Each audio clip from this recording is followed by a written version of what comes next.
Creo que todos en algún momento hemos visto el boletín del consumidor, ¿cierto? Y hemos escuchado a tal cual que siempre busca informarnos, ¿no es cierto? Y ahí lo tenemos. Pero también, si bien hemos visto a este personaje, yo creo que también hemos escuchado de el defensor del consumidor. Y de hecho, pues lo que indica es, como la palabra misma lo dice, busca defendernos. Y es que existe tanto el boletín del consumidor como el defensor del consumidor, porque muchos abusan del consumidor, ¿sí o no? En todo lugar del mundo de alguna manera se abusa del consumidor. Y consumidor se define como una persona que demanda bienes o servicios. Persona que demanda bienes o servicios. Pero una pregunta que nos podemos hacer es la siguiente. Pero entre esos consumidores, ¿no habrá también abusadores? Entre esos consumidores defendidos, esa frase que le sigue es el título de la predicación.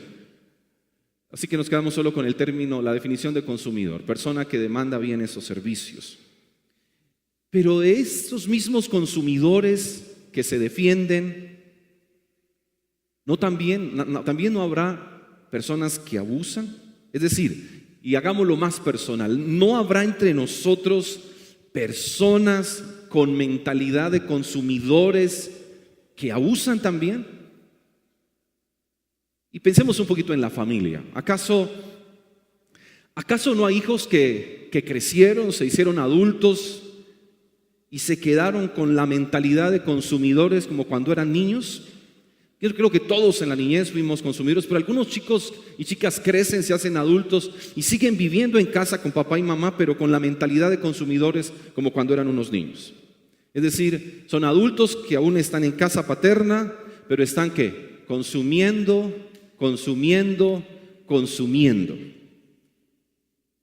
Y se les pide y nunca tienen. Se les pide aportar, pero nunca tienen. Es decir, son muchachos que están en casa y tienen la mentalidad de recibir y recibir. Y algún muchacho estará pensando, sí, pero es que yo no tengo ingresos, yo todavía no trabajo. Pero tampoco hacen su cama, tampoco ordenan su cuarto, tampoco hacen ningún oficio de casa para de alguna manera ayudar en el hogar. Y el asunto es que cuando se casan, escuche bien, cuando se casan serán iguales. Se casan con la mentalidad de consumir de su pareja. Se casan con la mentalidad de que su pareja los mantenga o los sostenga. De alguna forma la mentalidad, diríamos, en término muy coloquial, escurrir a su pareja.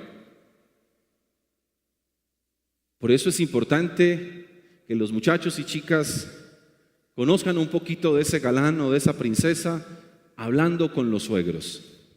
Yo creo que eso es bien importante, ¿no? Hablar un poquito con los suegros del asunto. Eso creo que ayudaría muchísimo. Yo recuerdo que a mi esposa le pedí el favor que si quería saber algo de mí, se lo preguntara a mi mamá. Y a ella le dije un día, madre, si Nata algún día viene y le pregunta de mí, le pido, dígale todo lo que usted sabe de mí y lo que usted conoce de Elías en esta casa. Que ella sepa quién soy yo aquí en esta casa. Le dije, no le dé miedo esconderle nada. Dígale lo bonito y lo feo que yo tengo. ¿Sabe cuál fue el problema? Que yo no le pregunté a mi suegra por ella. Mentira, esa es una broma nada más, no. El asunto es, hoy, ¿cuántos problemas de pareja se dan porque uno de los dos consume, pide, recibe y el otro se revienta? Salen a la vida los muchachos con esa mentalidad y así son conocidos en la universidad, en el trabajo, entre los amigos. Ahí viene el consumidor y eso que tienen otros dichos para ellos, ¿no? Pero ahí viene el que solamente pide, consume y recibe. Yo creo que usted ha tenido esos compañeros en algunos de esos contextos. Solo viven para recibir. Y el asunto es que así mismo llegamos a la iglesia con mentalidad de consumidor. Y ese es el título de la predicación esta mañana: mentalidad de consumidor. Y pensando en el texto y pensando un poco en la reflexión de hoy, recordé algo que hemos estudiado en nuestra escuela de formación en el libro de Deje de coquetear con la iglesia. Creo que es de Joshua Harris, el autor del libro, y lo hemos estudiado por muchos años. Y recordaba que en el libro se plantea el hecho de que tenemos, de alguna manera, quien coquetea con la iglesia tiene una mentalidad de consumidor hacia la iglesia, porque tiene una actitud que está centrada en él mismo. Y creo que eso es algo que podemos mirar dentro de alguien en la iglesia. Si tiene mentalidad de consumidor, es cuando su mentalidad es consumir de la iglesia, porque tiene siempre la actitud de que el evangelio se centra es en él y la iglesia tiene que estar centrada en él o en ella. Es decir, somos parte de la iglesia porque podemos recibir de la iglesia. Podemos recibir una interacción social, programas, actividades, agendas, planes. Es decir, porque la iglesia nos ofrece asuntos de interés personal, entonces me quedo, porque la iglesia tiene algo que ofrecerme a mí. Pero otra manera también que podemos tener de consumir es cuando nos cuidamos de involucrarnos con otros cristianos o buscamos no involucrarnos con la misma iglesia. Es decir, estoy, pero yo no me comprometo. Siempre de lejito, siempre voy, asisto, me congrego, pero ustedes allá y yo aquí. Déjenme, yo vengo los domingos, los miércoles, yo vengo, yo consumo, yo recibo, pero no más. Y eso genera cristianos con una mentalidad de consumidores. Entonces no se le presta atención al propósito que tiene la iglesia, no nos detenemos a pensar en cuál es la visión que tiene la iglesia, es decir, hacia dónde está marchando la iglesia. Y es donde muchos llegan y sencillamente aprenden a congregarse de manera mecánica, pero no generan ningún tipo de compromiso con la iglesia. Y cuando un cristiano es así, tiene una mentalidad de consumidor. Y otra manera también que podríamos tener y podríamos describir a un cristiano consumidor es quien tiene todo el tiempo una actitud crítica para la iglesia. Una manera de ser consumidores es siendo críticos de la iglesia, es decir, no tenemos ningún compromiso fuerte con la iglesia, pero sí le encontramos defectos a la iglesia. Sí tenemos mucho que señalarle a la iglesia, tenemos mucho que señalarle al liderazgo y nos dedicamos a criticar, nos dedicamos a señalar y nos dedicamos todo el tiempo a buscarle el punto negro en el pañuelo blanco a mi hermano, andar buscando y hurgando a ver qué le veo al fulano, qué le veo al sutano, qué hicieron mal, qué dijeron mal, dónde mostraron su humanidad, dónde fueron vulnerables, dónde fueron frágiles, diríamos en términos coloquiales, dónde fue que la embarraron, para yo poder entrar y señalar y criticar. Y eso lo hace un cristiano que tiene mentalidad de consumidor. Porque tratamos la iglesia de alguna forma con la mentalidad de consumidor, es decir, cuando estamos buscando el mejor producto de la iglesia, el que más nos guste, lo que más nos convenga de la iglesia, diría alguien, a precio de domingo por la mañana. Y como resultado, entonces hay cristianos inconstantes, que no están comprometidos, sino simplemente son consumidores. Y esto es algo que Pablo corrige y Pablo advierte. Y quiero que miremos Hechos, capítulo 20, versículo 35. Capítulo que estuve leyendo y meditando esta semana. Y quiero detenerme en el versículo 35 con ustedes esta mañana para que reflexionemos. Dice Pablo, con mi ejemplo les he mostrado que es preciso trabajar duro para ayudar a los necesitados, recordando las palabras del Señor Jesús. Hay más dicha en dar que en recibir. ¿Cuáles son las palabras del Señor Jesús? Hay más dicha en dar que en recibir. Y este texto, el versículo 35, de hecho es un texto concluyente del capítulo, porque él viene dando una serie de recomendaciones a los líderes de la iglesia en la ciudad de Éfeso. Y uno leí algunos capítulos antes, he estado leyendo unos capítulos después del 20, y realmente pues todo lo que conocemos de Pablo no llegó a la iglesia realmente a consumir, Pablo no llegó a la iglesia a pedir, Pablo no llegó a la iglesia a recibir. Más bien, cuando uno lee todas las instrucciones que le da a los líderes en la iglesia de Éfeso, textos anteriores, dice: les he servido con humildad y con muchas lágrimas. Lo dice en el versículo 19. Note, les he servido, les he dado con mucha humildad y aún con muchas lágrimas. Y ese mismo Pablo que sigue diciendo: y les he predicado todo lo que es provechoso. Antes de concluir con el texto que leímos, hay unas frases que expresan al Pablo que da: yo les he predicado todo lo que es provechoso. Nada de lo que les he predicado ha sido por gusto, sino porque a ustedes les es provechoso que les predique lo que les he predicado.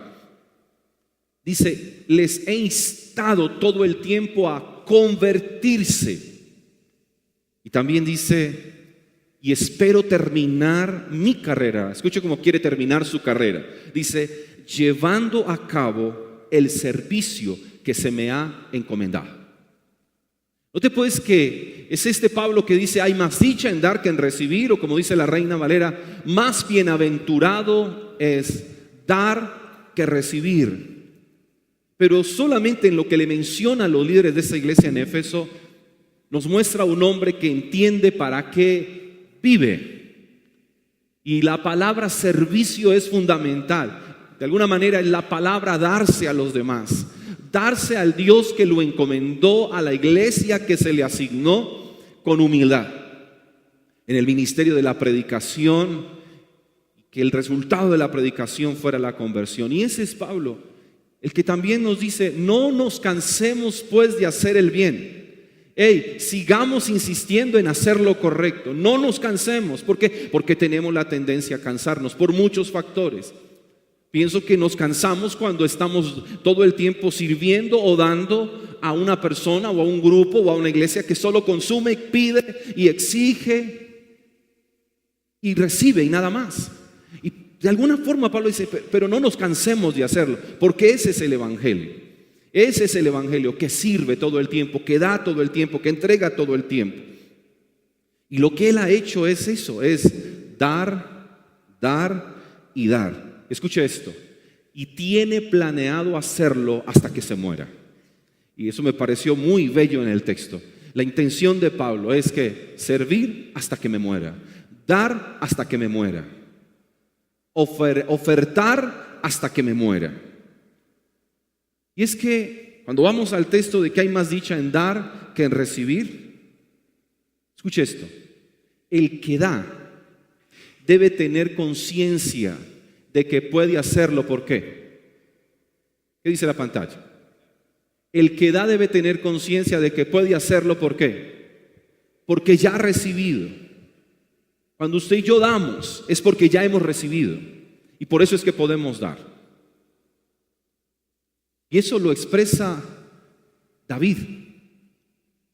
Cuando se recogieron las ofrendas para la construcción del templo, David dijo: lo que hemos dado, de ti lo hemos recibido. ¿Puede decir conmigo ese texto? Lo que hemos dado, de ti lo hemos recibido. Y pienso que es una verdad que nosotros de alguna manera obviamos. Escúchelo bien. Estamos ahorita mismo estudiando los martes Administración Cristiana, y uno de los principios que estábamos analizando el martes es la mentalidad con que muchos cristianos viven, de que son dueños y no administradores de lo que poseen.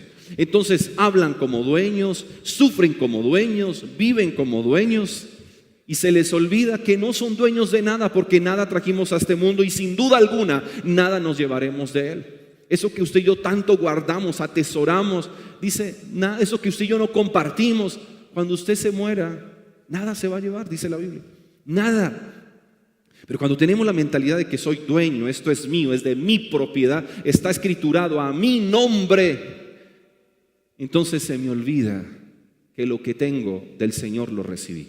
Así que muchos cristianos pueden decir: lo que tengo, vea, mi propio esfuerzo, mi lucha, mis años de sacrificio.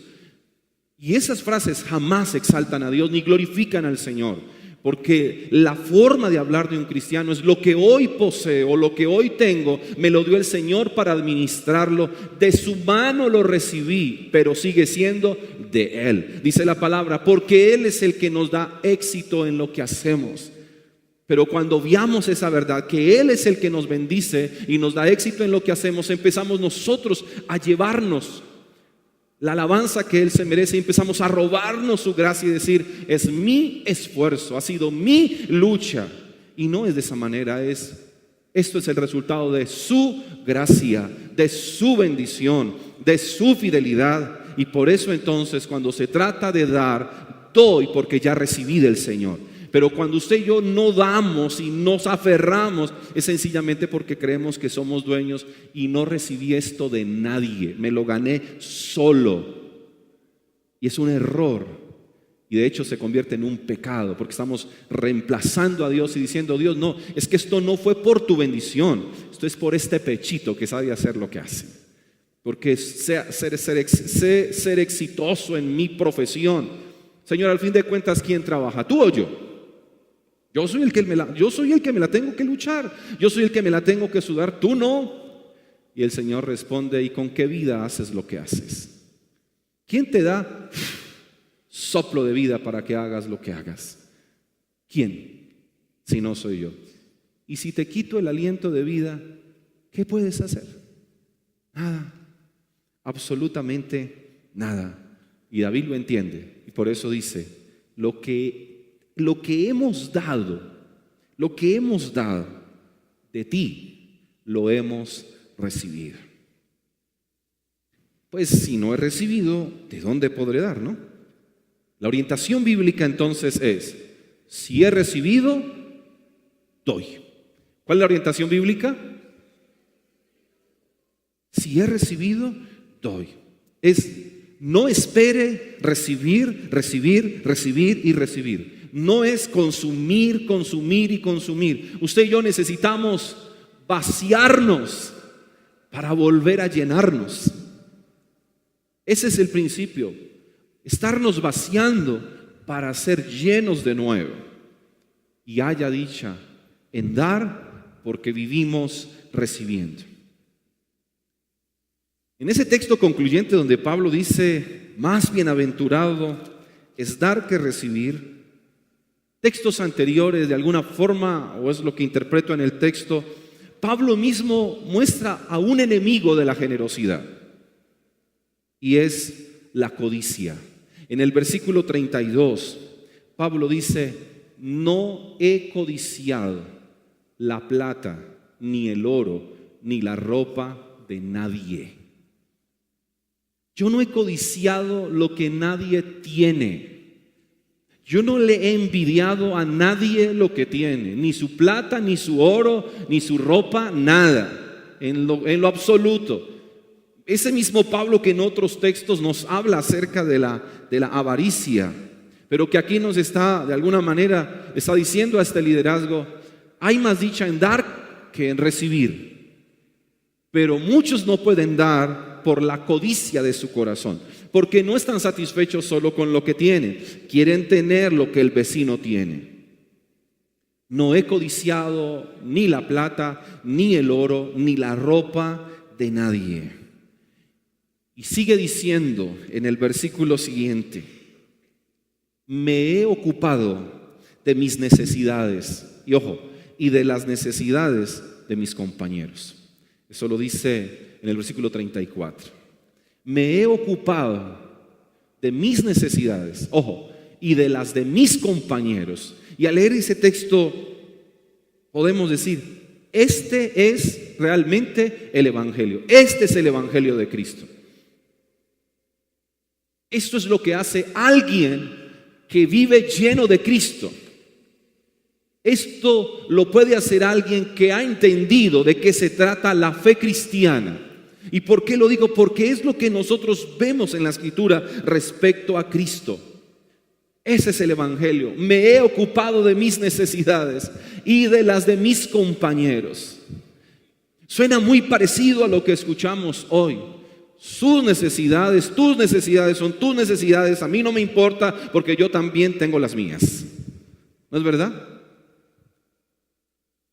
¿Y cuántas veces y de muchas maneras nosotros podemos maquillar la codicia, la avaricia, la tacañería y la mezquindad de nuestro corazón? A mí esa frase realmente me desafía. He trabajado duro para ayudar a los necesitados.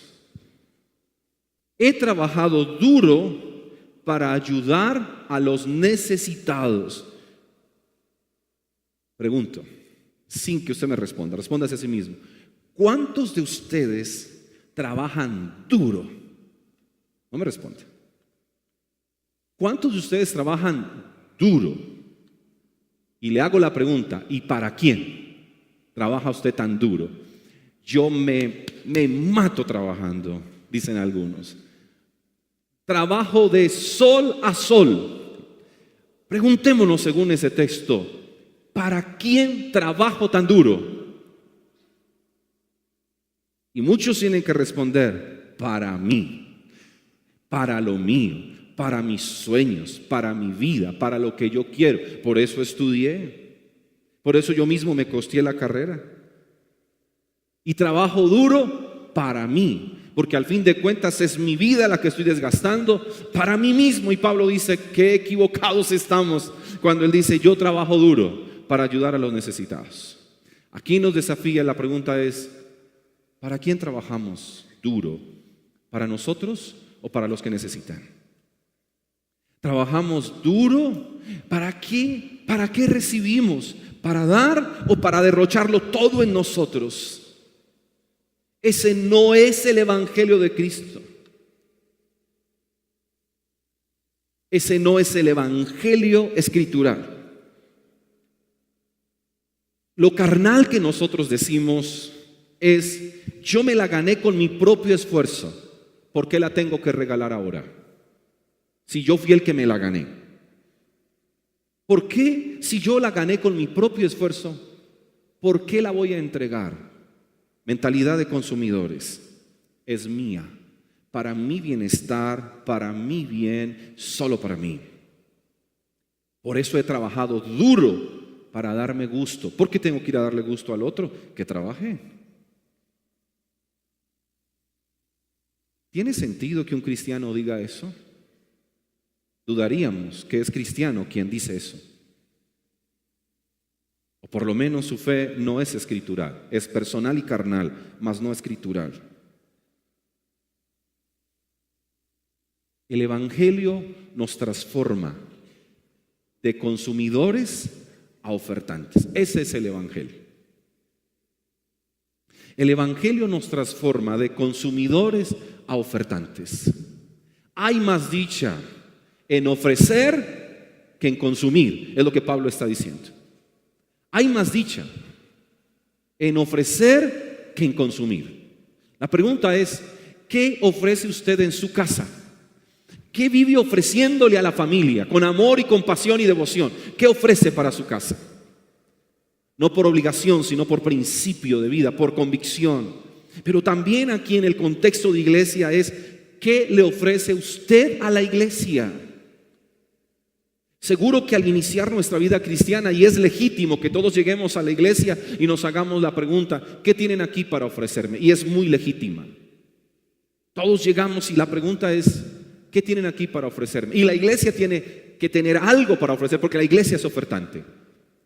Pero cuando pasan los años, por el evangelio, nuestra mentalidad cambia de consumidores a ofertantes. Maduro en mi fe, y como maduro en mi fe, ya no vivo para preguntar, hey, ¿qué tiene la iglesia para ofrecerme? Sino, ¿qué tengo yo para ofrecerle a la iglesia? ¿Qué tengo yo para darle a la iglesia? Lo mismo que el niño cuando está en casa. Estará todo el tiempo de pequeño consumiendo de papá y mamá. Y lo digo por experiencia. Tengo una consumidora de 4 años. Consume todo el tiempo y quiere más y más y más y más.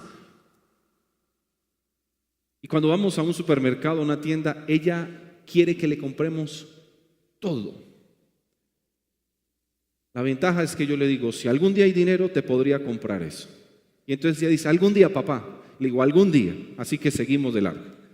Pero consume, pero sé que algún día ella no será niña, será una mujer. Y ya tendrá que aprender que ella no puede consumir, que ella tiene que ofrecer.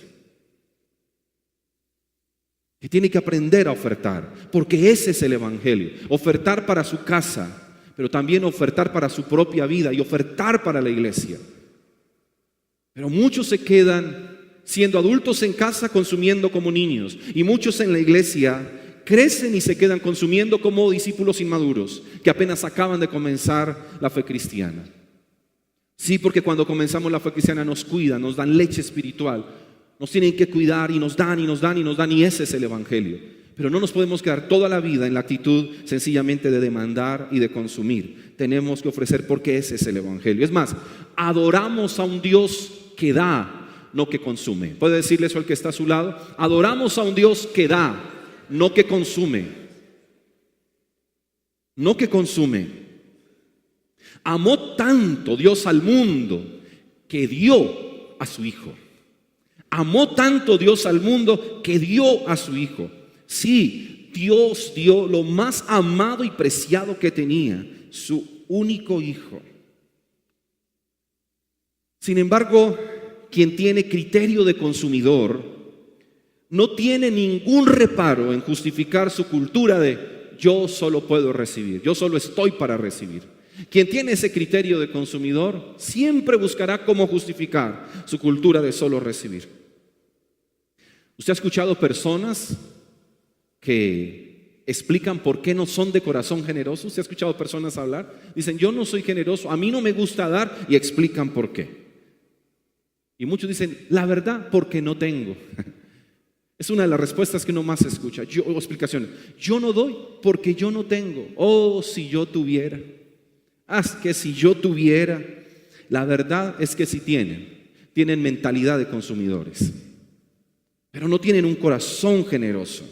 El consumidor se queja porque no tiene, y cuando tiene se queja porque no le alcanza. Ese es el consumidor. Porque no tengo y porque lo que tengo no me alcanza. ¿De dónde, por Dios? ¿De dónde? He ahí la mentalidad del consumidor. Pero sí, se queja y se queja. Es más, hay algunos cristianos que podrían escribir el segundo libro de las Lamentaciones. Se lamentan tanto que ya podrían ayudarle a Jeremías con el segundo capítulo, el segundo libro. Viene para nosotros una temporada de Navidad. Y el comercio se está preparando como un monstruo.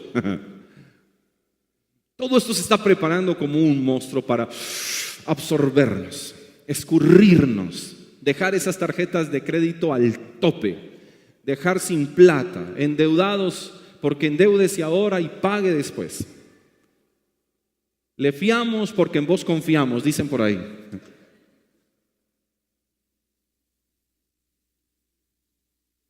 Llegó Navidad. Escuche, la pregunta del consumidor por esta temporada. ¿Qué me vas a dar de Navidad? Empiezan los consumidores a preguntar. ¿Y tú? ¿Qué me vas a dar de Navidad? Hay unos consumidores más discretos y dicen, yo quiero que en Navidad me regalen, o sea, como si alguien por ahí escucha, que sepa, yo quiero que en Navidad me regalen. U otros dicen, yo en esta Navidad me voy a dar el regalo que me merezco. Me lo voy a dar, porque para eso lo trabajé todo el año, y en esta Navidad me daré el regalo que yo me merezco. Llegó Navidad, y para el cristiano, Navidad es a quién yo voy a bendecir, a quién yo le voy a dar, a quién yo le voy a ofrecer. Esa es la Navidad para el cristiano. La Navidad la celebramos es dando. ¿Por qué? Pues celebramos que Dios nos dio a su Hijo, nuestro Salvador. Y por eso en esta temporada es cuánto puedo dar, cuánto puedo invertir. Y como iglesia tenemos los proyectos de dar, porque Navidad para el cristiano es dar. Navidad para el cristiano es entregar, es ofrecer. Sin embargo, una característica del consumidor es exigir. Una característica del consumidor es la exigencia. Todo el tiempo está exigiendo. Exige en casa y exige en la iglesia. Y donde quiera que va, exige. El asunto es que hay una realidad, y es que los que menos dan generalmente son los que más exigen. Los que menos dan son los que más están exigiendo.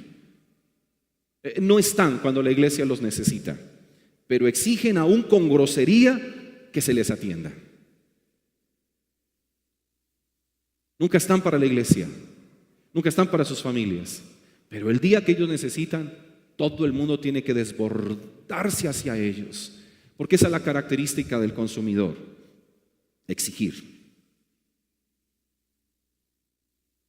Muchos explican por qué no abren las puertas de su casa y de su corazón. Muchos explican por qué no son hospedadores.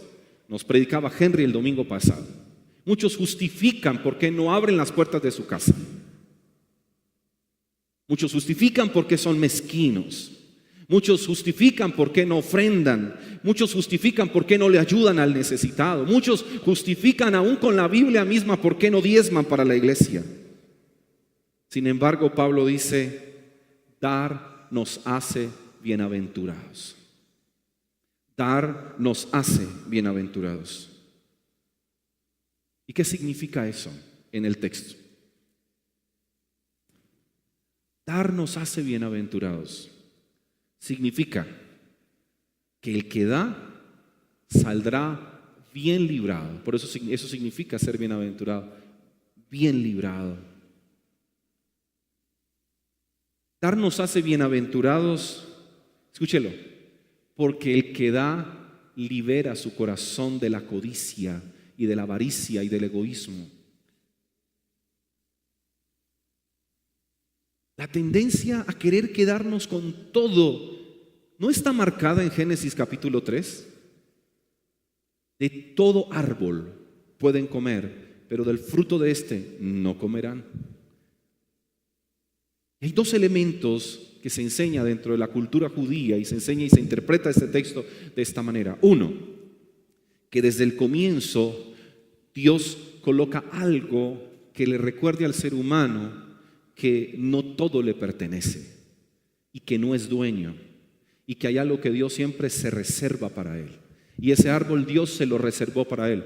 No coman de este fruto. Es mi árbol, no el de ustedes. Pero viene la tentación y viene el engaño y la mentira, y he ahí la codicia de nuestros ojos desde el comienzo. Pues yo como de estos 1000 árboles y hay uno que no puedo, pero de ese también quiero. ¿Por qué? Porque como seres humanos lo queremos todo. Y no es verdad que a veces lo decimos o todo o nada.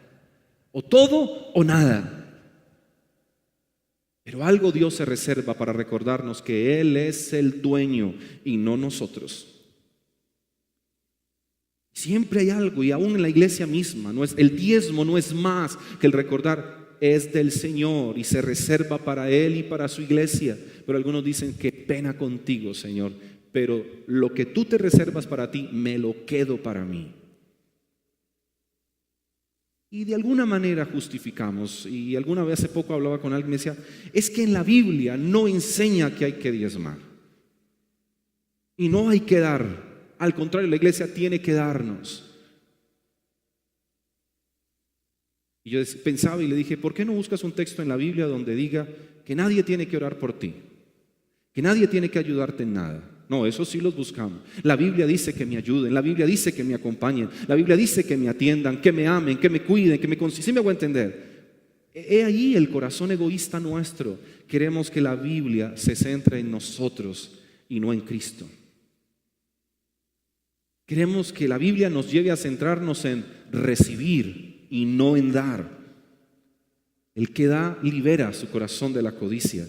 El que da, dice Proverbios, escuche, el que da al pobre, a Dios le presta. Eso no es un dicho popular, eso es bíblico.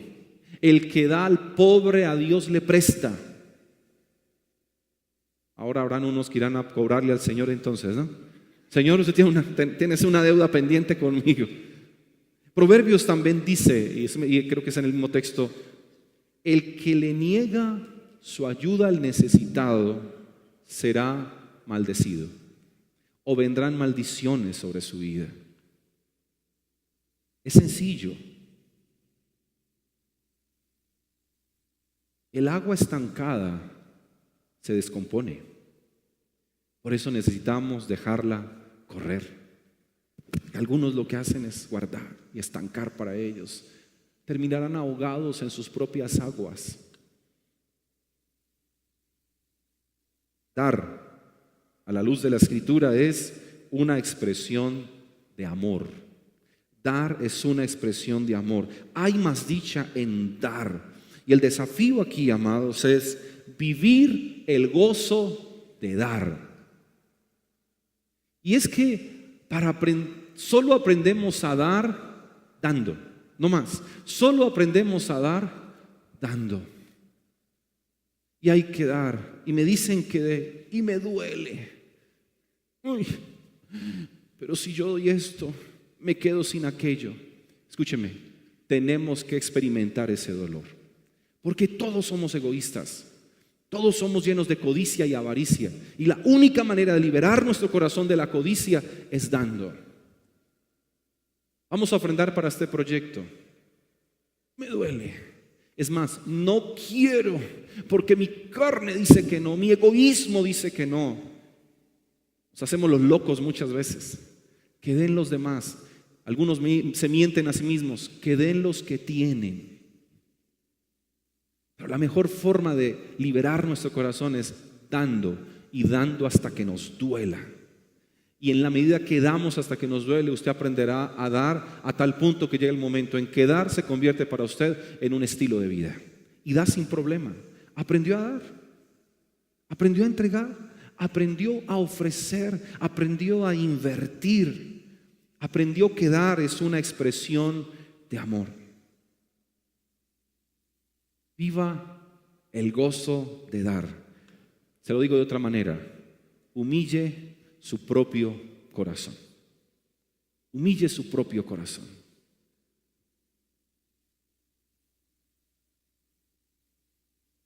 Hubo entre nosotros una pareja muy bella que aprendimos a amar. Él muy bendecido en sus finanzas, muy próspero en sus negocios realmente. Y lo digo porque él me autorizó para contarlo algún día. Y me dijo, pastor, y diga mi nombre si quiere. Y su esposa, cuando habían proyectos de dar fuera y dentro de la iglesia, le decía, vamos a dar. Y él decía, no, eso en la iglesia es puro negocio, decía él. Eso es puro negocio. No lo decía él mismo.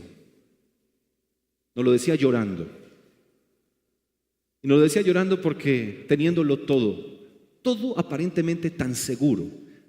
Porque él decía, yo tenía todo seguro, un hombre muy buen administrador, muy meticuloso. Me dice, pastor, y en un día todo se echó a perder. No porque yo haya hecho algo mal con mis manos, sino porque llegaron,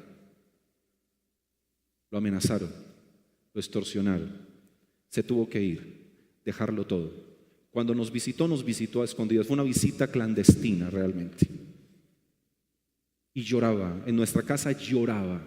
Y decía, pastor, ¿cómo me duele? Y vino exactamente en el mes de enero de este año, cuando estábamos haciendo el arreglo acá. Me dijo, quisiera ir y conocer, pero no me puedo mover. Y me decía, pastor, lo tuve todo. Y llorando los dos. Y él decía, y no tengo hoy nada, pastor. Me quedé sin nada. Me quedé sin nada. Y lloraba y decía, y lo único que viene a mi mente cuando oro y le pido a Dios misericordia es que el Señor me habla y me dice, y tuviste y nunca diste. Y se te olvidó que lo tuyo no era tuyo, sino mío. Y me dice, y ahora sí entendí, pastor, que no tengo nada. Y de aquí en adelante, todo lo que Dios me dé, lo voy a compartir. Y le dije, que Dios lo bendiga. Y recuerdo que sacó una ofrenda pequeña. Me dijo, y lloraba como un niño, y nos hizo llorar de hecho. Me decía, pastor, en este momento, ¿cuánto quisiera yo aportar para este proyecto de construcción de la sede? Pero solo tengo esto, pastor, no tengo más. Quisiera más, pero es todo lo que tengo. Aquí lo dejo, pastor. Es todo lo que tengo para entregar. Y me dijo, y cuéntele a la iglesia mi experiencia. Por seguridad prefiero no nombrarlos. Pero cómo lloraban, cómo lloramos. Y cómo ella lo miraba y luego nos decía, pastor, muchas veces llorando le decía, ofrendemos para eso. Amor, demos para eso. Amor, ¿por qué no damos el diezmo? No. Y lloraba y decía, y yo sé, y me dice, pastor, y cuando nos pasó todo lo que nos pasó, yo entendí que esto era una lección que el Señor nos estaba dando a nosotros y especialmente a él. Y él lloraba y decía, y eso me duele más, pastor, porque lo que yo hice mal lo sufre ella y lo sufre mi hija. Así que, ¿cómo necesitamos recordar que hay más dicha en dar que en recibir? ¿Usted ama su hogar? ¿Ama a su familia? Invierta en su familia. ¿Usted ama esta casa? Pregunto, ¿usted ama esta casa? Entonces debemos también dar para esta casa. La iglesia necesita recursos. El encuentro necesita recursos. Cuando usted escucha, no es que en la iglesia se roban los diezmos, se roban la ofrenda. Yo no sé dónde se lo roben, pero aquí no. Aquí lo que hay es un proyecto de comunidad. Hay pastores que se roban y se llevan todo. Eso se lo robarán en alguna parte, pero aquí no. Hay personas que pueden dar fe de eso. Aquí hay un grupo administrativo que da fe de qué se hace con el dinero. Aquí hay personas que pueden decir que el dinero que entra jamás llega a mis manos, yo lo recibo y me lo llevo. Hay personas que se sientan y son las que hacen el orden de, porque hay un presupuesto establecido. En esta casa hay necesidades que cubrir. Todos los ministerios piden. Comunicaciones pide, alabanza pide, kids pide, jóvenes piden, grupos de conexión piden, mujeres piden, todos piden. Todos los ministerios piden. ¿Por qué? Porque necesitan. Por eso. Los ministerios piden, las personas vienen y nos piden. ¿Por qué? Porque saben que la iglesia tiene que dar. Es que ese es nuestro principio. Y alguien se pueda sentir en libertad y me alegra cuando alguien viene. El domingo pasado, que no prediqué en la segunda reunión, estaba por la parte de allí mirando los niños. Fui un rato a visitar los niños y alguien me estaba esperando y cuando salí me dijo, pastor, estoy en esta y esta condición. Me dijo, pastor, ayúdenme, por favor. No tenemos comida en la casa. Y le dije, gracias por compartírnoslo. Gracias por creer que nosotros podemos bendecir. ¿Y sabe qué fue lo bello? Que de la ofrenda que ustedes dieron la semana anterior, en el banco de alimentos había todavía uno de los mercados y les dije, ahí hay un mercado, cuando termine la reunión se lo pueden llevar. Porque esa es la tarea de la iglesia, proveer para el necesitado. Alguien dice, tengo hambre y la iglesia tiene que decir, y yo te doy de comer. Que alguien dice, necesito unos medicamentos, la iglesia diga, te puedo dar. Pasó por acá una chica de Venezuela con una historia muy triste. Muchos le ayudaron, los que conocieron su historia. Pero qué bello cuando la iglesia también puede poner ahí su granito de arena. Y eso lo hacemos juntos. No se enrolle en esa mentira de en la iglesia eso es un negocio. Para muchos será un negocio, pero esto aquí no es un negocio. Aquí es una comunidad que predicamos el evangelio, necesitamos recursos porque hay mucho por hacer. Tenemos personas dispuestas a atender sus hijos, a atender sus niños, a atenderles como pareja. Tenemos gente que está dispuesta, pero son personas con vidas reales, que tienen familia, necesidades y vienen y están todo el día dispuestos para la iglesia. Ellos deben recibir su salario, no es lo justo. La misma iglesia que termina generando empleo también para otros, eso es bendición. Hay más dicha en dar que en recibir. Pero cuando buscamos todos los pretextos para no dar, entonces nos dedicamos a consumir. Nos dedicamos a consumir los recursos del otro. ¿Cuántos disfrutan esta casa? ¿Y cuántos la disfrutan? Porque otros invierten en ella. Porque solo vienen y consumen, nada más. Y equivóquense en esto para salir. Que mantienen armados el corazón. No se dedique solo a consumir el amor de otros. Aprenda también a dar amor. De pronto usted solo consume el servicio de los demás. Aprenda también a servir desinteresadamente. Y termino con esto. Si trabajamos duro, recibimos, ¿verdad? Y si recibimos, ¿puedo decirlo fuerte? Damos. Siempre que usted reciba, bíblicamente tiene el compromiso de dar. Que lo dé o no, es asunto suyo, asunto de su evangelio, asunto de su fe, asunto de sus convicciones. Pero la Biblia dice, más bienaventurado es dar que recibir.